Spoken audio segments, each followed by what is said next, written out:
ఢిల్లీలో విషాద ఘటన జరిగింది. రాజేంద్రనగర్లోని కోచింగ్ ఇన్స్టిట్యూట్ బేస్మెంట్ను వరద నీరు ముంచెత్తింది. ఈ ఘటనలో పలువురు మృతి చెందారు. ఇప్పటి వరకు 3 మృతదేహాలను వెలికితీశారు అధికారులు. ఘటనా స్థలంలో ఇంకా సెర్చ్ ఆపరేషన్ కొనసాగుతోంది. అటు ఎన్డీఆర్ఎఫ్ కూడా సహాయక చర్యల్లో పాల్గొంటోంది. బేస్మెంట్లో ఇంకా 7 అడుగుల నీరుంది. దీంతో ఆ నీటిని బయటకు తోడేస్తున్నారు. మరోవైపు కోచింగ్ సెంటర్ నిర్వాహకులపై చర్యలు తీసుకోవాలంటూ అభ్యర్థులు ఆందోళన చేపట్టారు. ఘటనపై ఢిల్లీ సర్కార్ విచారణకు ఆదేశించింది.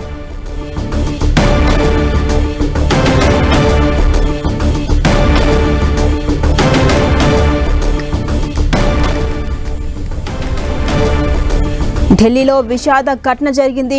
రాజేంద్రనగర్లోని కోచింగ్ ఇన్స్టిట్యూట్ బేస్మెంట్ను వరద నీరు ముంచెత్తింది. ఈ ఘటనలో పలువురు మరణించగా ఇప్పటి వరకు 3 మృతదేహాలను వెలికితీశారు.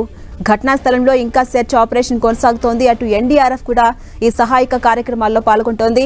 బేస్మెంట్లో ఇంకా 7 అడుగుల నీరు ఉంది. దీంతో ఆ నీటిని బయటకు తోడేస్తున్నారు. మరోవైపు కోచింగ్ సెంటర్ నిర్వాహకుల తీరుపై చర్యలు తీసుకోవాలంటూ అభ్యర్థులు ఆందోళన చేపట్టారు.